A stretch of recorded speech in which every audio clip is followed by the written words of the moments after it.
മക്കളെ എല്ലാവർക്കും നമസ്കാരം. Welcome to super notes. കൺഫ്യൂഷനിലാണോടാ ഏത് സിലബസ് പഠിക്കണം? 2022 ഓ 2024 ഒഫീഷ്യൽ സിലബസ് എന്ന് വരും?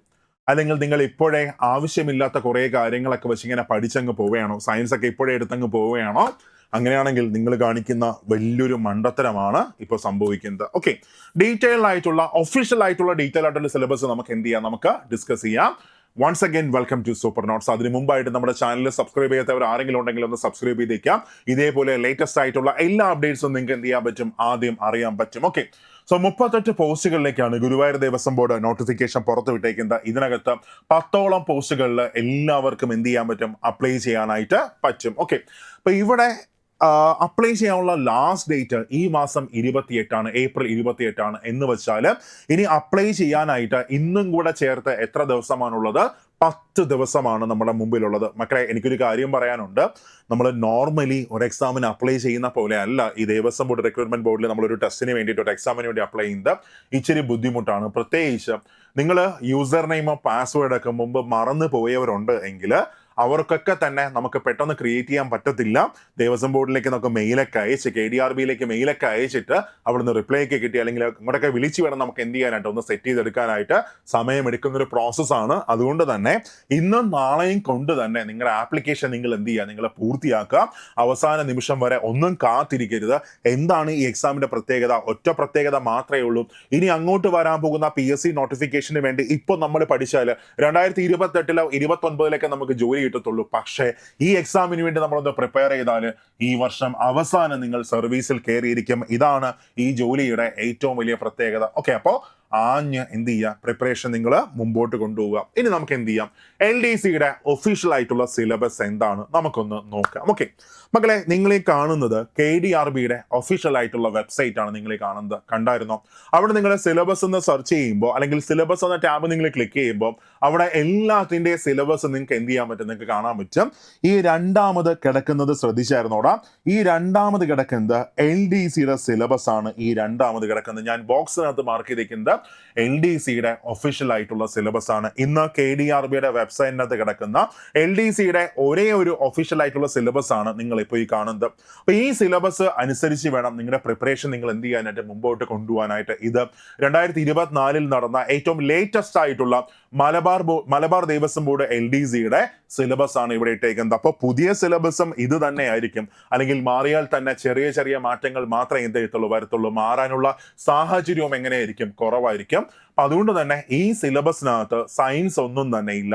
അതായത് ഫിസിക്സ്, കെമിസ്ട്രി, ബയോളജി തുടങ്ങിയ സയൻസ് ഒന്നും തന്നെ ഈ സിലബസിനകത്ത് ഇല്ല. അപ്പൊ നിങ്ങൾ പഠിച്ചു തുടങ്ങുമ്പോൾ ആദ്യമേ വെറുതെ എടുത്ത് ഫിസിക്സ്, കെമിസ്ട്രി, ബയോളജി ഒക്കെ എടുത്ത് നിങ്ങളുടെ വിലപ്പെട്ട സമയം കൊണ്ടങ്ങ് കളയരുത്. ഒരു നോർമൽ PSCയുടെ സിലബസ് അല്ല, ഒരു സാധാരണ PSCയുടെ LDC പരീക്ഷയുടെ സിലബസ് അല്ല ഈ ഒരു സിലബസ് ആയിട്ട് വരുന്നത്. നല്ലോണം മാറ്റങ്ങളുണ്ട്. അതെല്ലാം തന്നെ നമുക്ക് എന്ത് ചെയ്യാം, ഡീറ്റെയിൽ ആയിട്ട് നമുക്ക് ഇന്ന് ഡിസ്കസ് ചെയ്യാം. ഓക്കെ, അപ്പൊ ഞാൻ നേരെ എന്ത് ചെയ്തു, ഈ ഒരു വെബ്സൈറ്റ് ഈ ലിങ്ക് ഞാൻ എന്ത് ചെയ്തു, ക്ലിക്ക് ചെയ്തു. ഈ ലിങ്ക് ക്ലിക്ക് ചെയ്യുമ്പോൾ അവിടെ നേരെ പോകുന്നത് ഈ കാണുന്ന വെബ്സൈറ്റിലേക്കാണ്. സോ അല്ലെങ്കിൽ ഈ കാണുന്ന ഈ സിലബസ് ആണ് പിന്നെ നിങ്ങൾ എന്ത് ചെയ്യുന്നത്, കാണുന്നത്. അപ്പൊ അവിടെ താഴേക്ക് വന്നപ്പോൾ 100 ക്വസ്റ്റ്യൻസ് 100 മാർക്ക്. 1.25 മണിക്കൂറാണ് എക്സാമിന്റെ സമയം വരുന്നത്. അവിടെ നോക്കിയേ, താഴേക്ക് വന്നപ്പോൾ എങ്ങനെയാണ് സിലബസ് വരുന്നത്. സോ സിലബസ് വരുന്നത് ഇങ്ങനെയാണ്. അവിടെ ഏതൊക്കെ പാർട്ടുണ്ട്? പൊതുവിജ്ഞാനവും ആനുകാലികവും, പിന്നെ maths and reasoning, English, Malayalam, പിന്നെ special topic. English, Malayalam, special topic. ഇതാണ് നമ്മുടെ മാർക്ക് ഡിസ്ട്രിബ്യൂഷൻ സിലബസ് ഡീറ്റെയിൽ ആയിട്ട് വരുന്നത്. ഇനി ഇതിന്റെ മാർക്ക് ഡിസ്ട്രിബ്യൂഷൻ എങ്ങനെയായിരുന്നെന്ന് അറിയാം? ഇതിന്റെ മാർക്ക് ഡിസ്ട്രിബ്യൂഷൻ വന്നിട്ട് ശ്രദ്ധിച്ചേട്ടാ, ഇതിന്റെ മാർക്ക് ഡിസ്ട്രിബ്യൂഷൻ എങ്ങനെയാണ് വരുന്നത് ഞാൻ നിങ്ങൾക്ക് കാണിച്ചു തരാം. ഇതിന്റെ മാർക്ക് ഡിസ്ട്രിബ്യൂഷൻ വരുന്നത് ഈ കാണുന്ന പോലെയാണ്. അതായത് GK വന്നിട്ട് എത്ര മാർക്കുണ്ട്? 60 മാർക്കുണ്ട്. GK 60 മാർക്കാണ്. ബാക്കി എല്ലാം തന്നെ 10 10 10 10 അങ്ങനെ പോകുന്നത്. GK 60 mark, English 10 mark, Malayalam 10 mark, maths 10 mark, then ക്ഷേത്രാചാരങ്ങൾ സ്പെഷ്യൽ ടോപ്പിക്ക് വന്നിട്ട് 10 മാർക്ക്.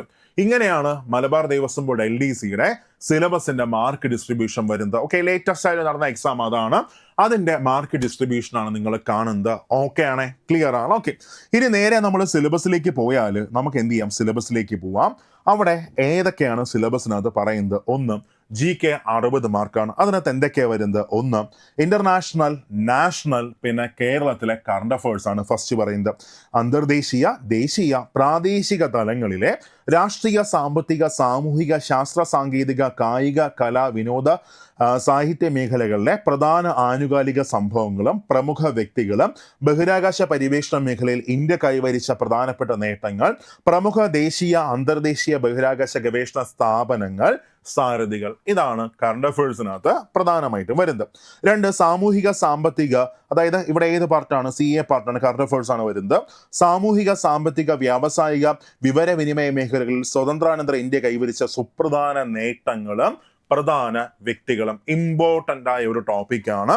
അത് കഴിഞ്ഞ് നെക്സ്റ്റ് അടുത്ത് വരുന്നത് കായിക രംഗത്തെ ഇന്ത്യൻ കുതിപ്പ്, ഒളിമ്പിക്സ് ഉൾപ്പെടെയുള്ള അന്തർദേശീയ, ദേശീയ മത്സരങ്ങളിലെ മലയാളി സാന്നിധ്യം, കൈവരിച്ച നേട്ടങ്ങൾ, അർജുന അവാർഡ് ജേതാക്കൾ, പ്രധാന കായിക മത്സരങ്ങൾ ജേതാക്കൾ. ഇങ്ങനെയാണ് സിലബസ് സ്റ്റാർട്ട് ചെയ്യുന്നത്. എന്താണ് ഒരു നോർമൽ LDC എന്നുള്ള വ്യത്യാസം? നോർമൽ LDC സ്റ്റാർട്ട് ചെയ്യുന്നത് എങ്ങനെയാണ്? അവിടെ വേൾഡ് ഹിസ്റ്ററി, അവിടെ അമേരിക്കൻ സ്വാതന്ത്ര്യ സമരം, അത് കഴിഞ്ഞ് യൂറോപ്പിലെ പ്രക്ഷോഭങ്ങൾ, യൂറോപ്പിലെ സ്വാതന്ത്ര്യ സമരം, ഫ്രഞ്ച് റവല്യൂഷൻ, അങ്ങനെ അങ്ങ് സ്റ്റാർട്ടിങ്. ഇവിടെ ഒന്നുമില്ല. അത് കഴിഞ്ഞ ഇന്ത്യൻ ഹിസ്റ്ററിയിലെ ഒരു ഫുള്ള് നമുക്ക് പഠിക്കണം, ഇവിടെ ഒന്നുമില്ല. അത് കഴിഞ്ഞ് കേരള ഹിസ്റ്ററി ഫുള്ള് നമുക്ക് നോക്കണം, ഒന്നുമില്ല. ജോഗ്രഫി എന്താണ്? World geography, Indian geography, Kerala geography, then polity ആണെങ്കിൽ മൊത്തം. ഇവിടെ സ്പെസിഫിക് ആയിട്ട് അവർ എടുത്ത് പറയുന്നുണ്ട്, ആവശ്യമുള്ളത് മാത്രം പറയുന്നുണ്ട്. അപ്പൊ നിങ്ങൾ പഠിക്കുമ്പോൾ സിലബസ് നോക്കി മാത്രം എന്ത് ചെയ്യാവൂ? പഠിക്കാവും. അത് കഴിഞ്ഞാൽ ട്രാൻസ്പോർട്ടേഷൻ ആണ്, ഗതാഗതം വരുന്നത്. Road transportation, rail transportation, water transportation, അത് പ്രധാനപ്പെട്ട ഒരു ടോപ്പിക്കാണ്. അത് കഴിഞ്ഞാൽ ദേശീയ, പ്രാദേശിക രംഗത്തെ പ്രമുഖ സാഹിത്യകാരന്മാർ, അവരുടെ രചനകൾ, കഥാപാത്രങ്ങൾ, തൂലികാനാമങ്ങൾ, അപരനാമങ്ങൾ, അവാർഡ് ജേതാക്കൾ, കലാസാഹിത്യ ഭാഷാ പോഷണത്തിനായുള്ള സംസ്ഥാന സർക്കാർ സ്ഥാപനങ്ങൾ, സാരഥികൾ. ദെൻ ഇന്ത്യയിൽ വിശേഷ്യ കേരളത്തിൽ നടപ്പാക്കിയ ജനാധിപത്യ അധികാരിക വികേന്ദ്രീകരണം, ലക്ഷ്യവും പ്രയോജനവും, ഗ്രാമീണ നഗര സ്വയംഭരണ സ്ഥാപനങ്ങൾ, കോർപ്പറേഷനുകൾ, മുനിസിപ്പാലിറ്റികൾ, ജില്ലാ ഗ്രാമപഞ്ചായത്തുകൾ, അവയുടെ ഘടന, അധികാരങ്ങൾ, ഉത്തരവാദിത്തങ്ങൾ. ദെൻ സംസ്ഥാന ഭരണവും ഭരണ സംവിധാനങ്ങളും, മന്ത്രിസഭ, മന്ത്രിമാർ, വകുപ്പുകൾ, ചീഫ് സെക്രട്ടറി, വിവിധ സർക്കാർ വകുപ്പുകൾ, ബോർഡുകൾ, കമ്മീഷനുകൾ, അതോറിറ്റികൾ, ഘടനയും പ്രവർത്തന ലക്ഷ്യവും, ജില്ലാ ഭരണം, കളക്ടർമാർ, പ്രധാന ചുമതലകൾ, അധികാരികൾ. ദെൻ സഹകരണ മേഖലയിൽ കേരളം കൈവരിച്ച പുരോഗതി, വിദ്യാഭ്യാസ, ആരോഗ്യ, സാമൂഹിക, സാമ്പത്തിക മേഖലയിലെ പ്രമുഖ സഹകരണ സ്ഥാപനങ്ങൾ, ഉദ്ദേശ ലക്ഷ്യങ്ങൾ, ഘടനാ സാരഥികൾ, കൈവരിച്ച നേട്ടങ്ങൾ, സംസ്ഥാന കോർപ്പറേറ്റ് യൂണിയൻ ഉദ്ദേശ ലക്ഷ്യങ്ങൾ. ഓക്കെ, അടുത്ത വരുന്ന മേഖല ഇതാണ്. നമ്മൾ നോർമൽ സിലബസിൽ കണ്ടുവരുന്നതല്ല, അല്ലെ?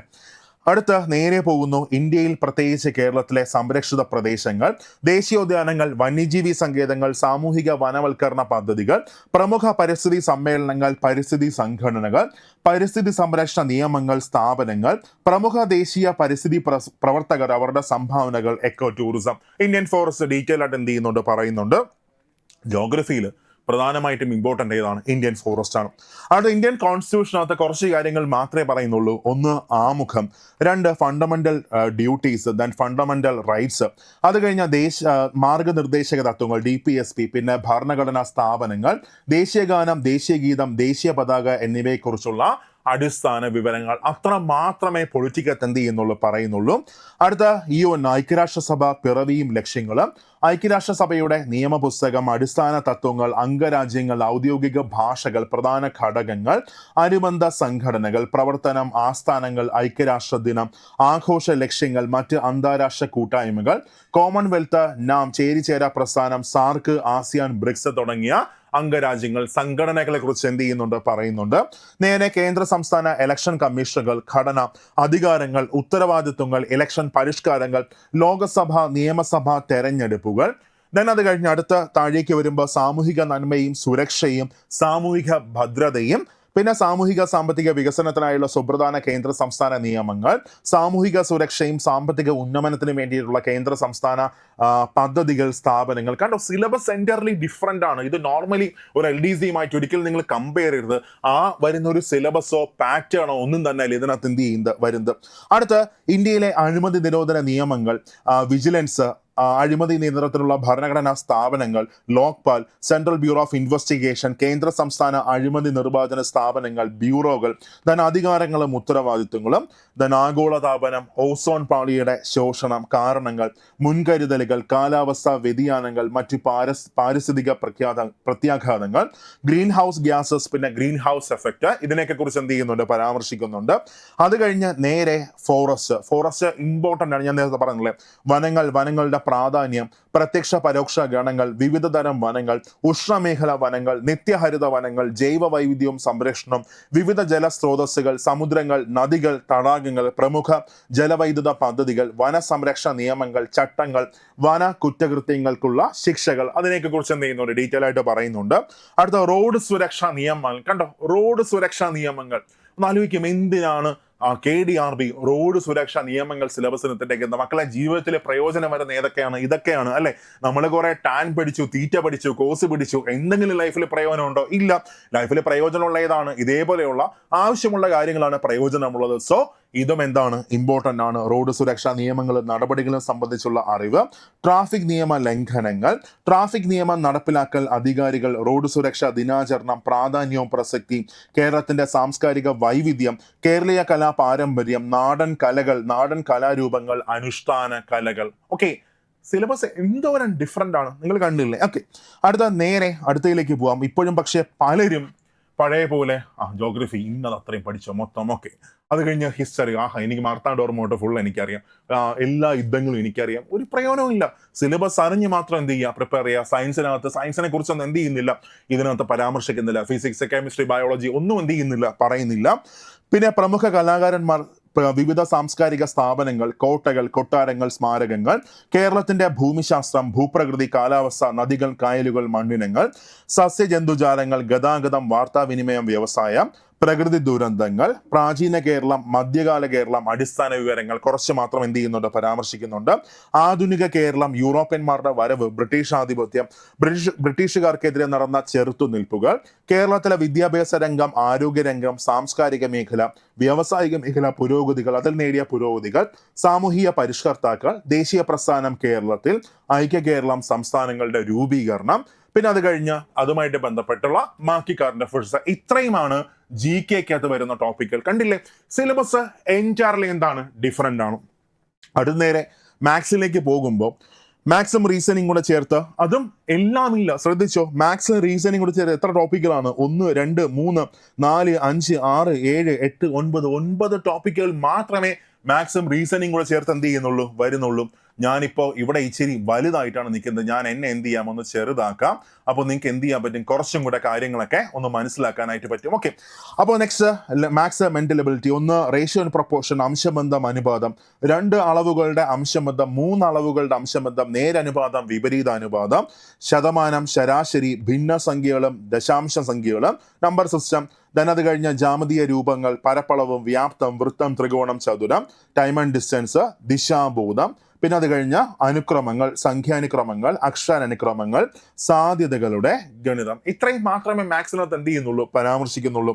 അടുത്ത ഇംഗ്ലീഷിലേക്ക് പോകുമ്പോൾ അവിടെ എന്താണ്, ഇംഗ്ലീഷിലേക്ക് പോകുമ്പോൾ ഫസ്റ്റ് വരുന്നത് നമ്മുടെ കോംപ്രിഹെൻഷൻ എന്ത് ചെയ്യുന്നുണ്ട്, വരുന്നുണ്ട്. ഒരു നോർമൽ PSC എക്സാമിന് എന്ത് ചെയ്യത്തില്ല, ഇത് കാണത്തില്ല. ഇവിടെ കോംപ്രിഹെൻഷൻ ഫസ്റ്റ് വരുന്നുണ്ട്. അത് കഴിഞ്ഞ് നെക്സ്റ്റ് അടുത്ത ഗ്രാമർ പോർഷനിലേക്കാണ് പിന്നെ പോകുന്നത്. അത് കഴിഞ്ഞ് അടുത്ത വൊക്കാബുലറി, ആന്റോണിംസ്. ഗ്രാമർ കഴിഞ്ഞ് ഗ്രാമർ താഴെ കിടക്കുന്നത് അതിന് വൊക്കാബുലറി വരുന്നുണ്ട്. Antonyms, synonyms, change of gender. അത് കഴിഞ്ഞ് words often confused, one word substitution, spelling test. ഗ്രാമറിനകത്തുള്ള പ്രധാനപ്പെട്ട ടോപ്പിക്കുകൾ ഏതൊക്കെയാണ്? 1 ടെൻസസ്, കൺകോഡ്. അത് കഴിഞ്ഞ് ട്രാൻസ്ഫോർമേഷൻ ഓഫ് സെന്റൻസസ്, പ്രിപ്പോസിഷൻ. അത് കഴിഞ്ഞ് active voice, passive voice, report speech, articles, question tag, modal auxiliaries, degrees of comparison, error identification, spelling, adjectives, direct and indirect speech, പിന്നെ commonly use phrasal verb. ഇത്രയാണ് ഇംഗ്ലീഷിനകത്ത് വരുന്നത്. ഇനി മലയാളം ഭാഷ നോക്കുകയാണെങ്കിൽ അതിനകത്ത് നോക്കുക, സ്പെസിഫിക് ആയിട്ട് എന്ത് ചെയ്യുന്നുണ്ട്, പറയുന്നുണ്ട്. ഏതൊക്കെയാണ്? ഫസ്റ്റ് നോക്കിയടാ, 1 നമ്മുടെ വാക്യത്തിന്റെ അന്വയം, പൊരുത്തം, വ്യാകരണ വ്യവസ്ഥകൾ എന്നിവ പരിപാലിച്ച് ദോഷങ്ങൾ ഒഴിവാക്കിയും വാക്യങ്ങൾ രചിക്കാനും മെച്ചപ്പെടുത്താനുമുള്ള ശേഷി.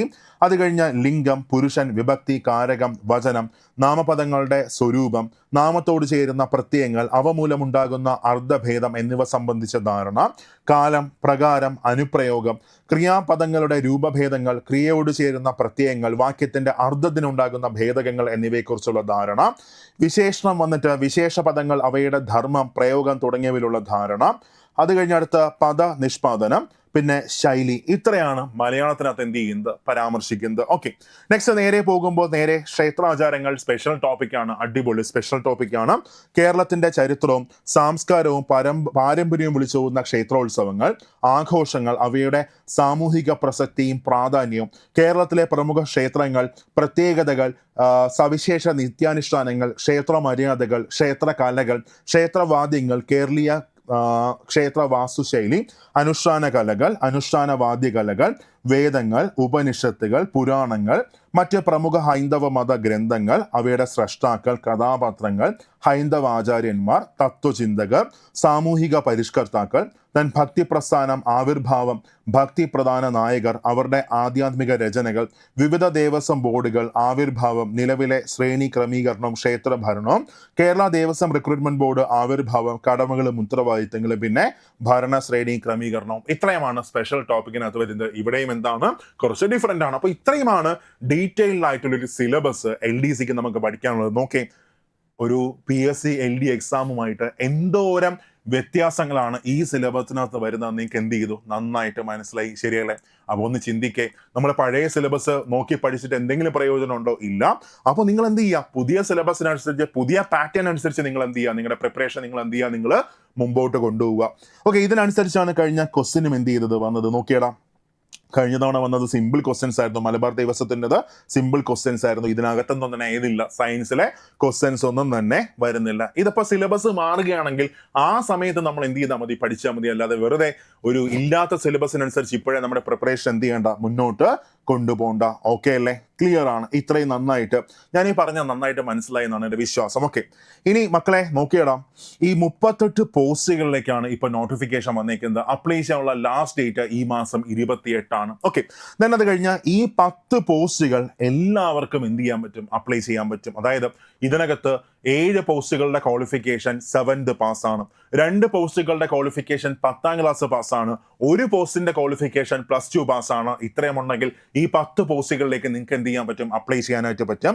അതായത് category number 01/2025 LD clerk, 03/2025 sanitation worker, 06/2025 lift boy, then 07/2025 room boy, then 14/2025 land cleaner, then 30/2025 ആയ വനിതകൾക്ക് മാത്രമേ അപ്ലൈ ചെയ്യാൻ പറ്റത്തുള്ളൂ. Then 31/2025 office attendant, then 32/2025 sweeper, 33/2025 lab attender, 34/2025 lower division clerk. 2 ക്ലർക്കിന്റെ നോട്ടിഫിക്കേഷൻ ഉണ്ട്, ഒന്ന് സ്കൂളിലാണ് വരുന്നത്. അപ്പൊ ഈ 10 പോസ്റ്റുകളിലേക്ക് എന്ത് ചെയ്യാൻ പറ്റും, എല്ലാവർക്കും അപ്ലൈ ചെയ്യാൻ പറ്റും. സോ നിങ്ങളുടെ പ്രിപ്പറേഷൻ നിങ്ങൾ സ്റ്റാർട്ട് ചെയ്യുക. എന്താണ് പ്രത്യേകത എത്രയേ ഉള്ളൂ, PSCയുടെ ബാക്കി ഏതൊരു നോട്ടിഫിക്കേഷന് വേണ്ടി നമ്മൾ പ്രിപ്പയർ ചെയ്താലും നമ്മൾ ജോലി കയറുന്ന വർഷം, ഞാൻ പറയുന്നത് നിങ്ങൾക്ക് മനസ്സിലാവുന്നുണ്ട് എന്ന് വെച്ചാൽ എപ്പോഴും ഞാൻ പറയുന്നതാണ്, കമ്പനി ബോർഡ് അസിസ്റ്റന്റ് നോട്ടിഫിക്കേഷൻ ഈ വർഷം എത്തും, കമ്പനി ബോർഡ് LGS നോട്ടിഫിക്കേഷൻ ഈ വർഷം എത്തും, VFA വരും, ഒരു പ്രയോജനമില്ല, ബിവറേജ് LD വരും, ദെൻ അത് കഴിഞ്ഞാൽ യൂണിവേഴ്സിറ്റി അസിസ്റ്റന്റ് വരും, ഒരു പ്രയോജനമില്ല. പക്ഷേ ഈ പരീക്ഷകളെല്ലാം തന്നെ 2026 മാത്രമേ നടക്കത്തുള്ളൂ. 2027 ഇതിന്റെ റാങ്ക് ലിസ്റ്റ് വരുന്നത്. ഈ റാങ്ക് ലിസ്റ്റിന് 2030 വരെ കാലാവധിയുണ്ട്. എന്ന് വെച്ചാൽ 2027 മുതൽ 2030 വരെയാണ് ഇനി വരാൻ പോകുന്ന നോട്ടിഫിക്കേഷൻസിന്റെ റാങ്ക് ലിസ്റ്റിന്റെ തന്നെ കാലാവധി വരുന്നത്. സോ നിങ്ങൾ അവിടെ എഫേർട്ട് കൊടുത്താൽ സർവീസിൽ കയറുന്ന വർഷം 2028, 29, 30 ആയിരിക്കും. പക്ഷെ ഇവിടെ ഈ ഒരു 4 മാസം ആഞ്ഞു പഠിച്ചാൽ ഈ വർഷം അവസാനം 2025 അവസാനം തന്നെ നിങ്ങൾക്ക് എന്ത് ചെയ്യാൻ പറ്റും, സർവീസിലേക്ക് കയറാൻ പറ്റും. സോ ചിന്തിച്ചു നോക്കാം, എനിക്ക് അപ്പോൾ വേണോ ഇപ്പൊ വേണോ, എന്നിട്ട് എഫേർട്ട് കൊടുക്കുക, ആഞ്ഞു പഠിക്കുക, ജോലി സെറ്റാണ്. അപ്പോൾ മക്കളെ, നമ്മളൊരു 2 ബാച്ച് ഉണ്ട്, ബാച്ച് ക്ലോസ് ചെയ്യാൻ പോവുകയാണ്. അപ്പോൾ ആഗ്രഹമുള്ളവരൊക്കെ എന്ത് ചെയ്യുക, പെട്ടെന്ന് തന്നെ ജോയിൻ ചെയ്യുക. കാര്യം ബാച്ച് ഫില്ലാണ്ട. ഇതിനകത്ത് നമ്മളൊരു തകർപ്പൻ ബാച്ച് ഗുരുവായൂർ ദേവസ്വം ബോർഡ് LDCക്കായിട്ടും, പിന്നെ അത് കഴിഞ്ഞ Guruvayur Devaswom board 7th pass ക്വാളിഫിക്കേഷനുള്ള പോസ്റ്റുകൾക്കായിട്ടും ഒരു തകർപ്പൻ ബാച്ച് നമ്മൾ സ്റ്റാർട്ട് ചെയ്തിട്ടുണ്ട്. എന്താണ് പ്രത്യേകത എത്രയേ ഉള്ളൂ, ഓരോ എക്സാമിനെ കുറിച്ചും ഡീറ്റെയിൽഡ് ആയിട്ടുള്ള അറിവ്. ഇത്രയും നന്നായിട്ട് ഒരു യൂട്യൂബ് സെഷനിൽ ആരെങ്കിലും ഈ നോട്ടിഫിക്കേഷനെ കുറിച്ചോ ഈ എക്സാം പാറ്റേണിനെ കുറിച്ചോ സിലബസിനെ കുറിച്ചോ എക്സ്പ്ലെയിൻ ചെയ്തിട്ടുണ്ടോ? ഇല്ല. കാരണം എന്താണ്? ഓരോ എക്സാമിനെ കുറിച്ചും ഡീറ്റെയിൽഡ് ആയിട്ടുള്ള അറിവ് സൂപ്പർ നോട്ട്സിന്റെ മാത്രം പ്രത്യേകതയാണ്. അത് കഴിഞ്ഞാൽ ഏറ്റവും മികച്ച ക്ലാസ്സുകൾ നിങ്ങൾക്ക് കിട്ടും. നമ്മൾ ഈ കാണുന്ന ഈ ഒരു ക്വാളിറ്റിയിൽ ക്ലാസ്സുകൾ നിങ്ങൾക്ക് ഫുള്ള് നിങ്ങൾക്ക് കിട്ടിയിരിക്കും. പിന്നെ അത് കഴിഞ്ഞാൽ നിങ്ങൾക്ക് പ്രിന്റ് റെഡി ആയിട്ടുള്ള PDF, ഒരു ക്ലാസ്സിൽ ഒരു ഫാക്കൽറ്റി പറയുന്ന എല്ലാ പോയിന്റ്സും ഉൾപ്പെടെയുള്ള പ്രിന്റ് റെഡി PDF നിങ്ങൾക്ക് കിട്ടിയിരിക്കും. ദെൻ ഏറ്റവും അടിപൊളി ക്വസ്റ്റ്യൻസിൽ പ്രാക്ടീസ് ചെയ്യാം, ഒരു proper mentorship, motivation sessions, then full syllabus coverage. മക്കളെ, സിലബസ് കവറേജ് നമ്മൾ പറയുമ്പോൾ NTPCയുടെ ഫസ്റ്റ് ബാച്ച് നമ്മൾ സ്റ്റാർട്ട് ചെയ്തത് 2024 ഒക്ടോബർ 9 സ്റ്റാർട്ട് ചെയ്തത്. ആ ബാച്ചിന് എല്ലാ ദിവസവും ഒരു ദിവസം പോലും മുടക്കം വന്നു. എനിക്ക് തോന്നുന്നു ദുഃഖവെള്ളി ഒരു ദിവസം മുടക്കം വന്നു, ഞായറാഴ്ച അവർക്ക് അവധിയാണ്. പക്ഷേ ബാക്കി എല്ലാ ദിവസങ്ങളിലും അവർക്ക് മിനിമം 2 ക്ലാസ് അല്ലെങ്കിൽ 3 ക്ലാസ് വെച്ച് ലൈവ് അടക്കം നമ്മൾ എന്ത് ചെയ്തു കൊടുക്കുക, നമ്മൾ ക്ലാസ് കൊടുത്തുകൊണ്ടിരിക്കുകയാണ്. അവർക്ക് റിവിഷൻ കൊടുത്തുകൊണ്ടിരിക്കുകയാണ്, ക്വസ്റ്റ്യൻ പ്രാക്ടീസ് സെഷൻസ് കൊടുത്തുകൊണ്ടിരിക്കുകയാണ്. കാരണം അവരുടെ റിസൾട്ട് നമുക്ക് അത്രയും ഇമ്പോർട്ടൻ്റ് ആണ്. അല്ലാതെ 1 മാസം കൊണ്ടോ 2 മാസം കൊണ്ടോ ചുമ്മാ കുറേ ടോപ്പിക്കിൽ അവിടെ നിന്ന് ഇവിടെ നിന്നെടുത്ത് നിങ്ങളെ സിലബസ് തീർത്തു എന്ന് പറഞ്ഞ് വിശ്വസിപ്പിച്ച് വിടുന്നതല്ല. പ്രോപ്പർ ആയിട്ടുള്ള സിലബസ് കവറേജ്, എക്സാം വരെയുള്ള സപ്പോർട്ട്, പിന്നെ അങ്ങനെ റിവിഷൻ സെഷൻസ് എല്ലാമായിട്ട് നമ്മുടെ ദേവസ്വം ബോർഡ് LDCയുടെ ഒരു ബാച്ചും OAയുടെ ബാച്ചും ഉടനെ ക്ലോസ് ചെയ്യാൻ പോവാണ്. താല്പര്യമുള്ളവർക്ക് എല്ലാം എന്ത് ചെയ്യാം, ജോയിൻ ചെയ്യാം. അപ്പോൾ എന്തെങ്കിലും ഡൗട്ട് ഉണ്ടെങ്കിൽ നിങ്ങൾക്ക് ഈ നമ്പറിൽ കോൺടാക്ട് ചെയ്താൽ മതി. 8281 223366. ഓക്കെ, ഈ നമ്പറിൽ കോൺടാക്ട് ചെയ്യാം. ഫുൾ സപ്പോർട്ട് നിങ്ങൾക്ക് കിട്ടാം. സോ ആഞ്ഞു പഠിച്ചോ, ഈ വർഷം അവസാനം നിങ്ങൾ സർവീസിൽ കയറിയിരിക്കും. സോ താങ്ക് യു ആൾ മക്കളെ. ഇന്നാ നാളെ പോയി അപ്ലൈ ചെയ്തോളണം. കാര്യം പെട്ടെന്ന് ചെയ്യുന്നൊരു പ്രോസസ്സ് അല്ല അത്. ഇന്നോ നാളെ എന്ത് ചെയ്യുക, പോയി അപ്ലൈ ചെയ്യുക, നന്നായിട്ട് പഠിക്കുക. നമുക്ക് ക്ലാസ്സിൽ കാണാം.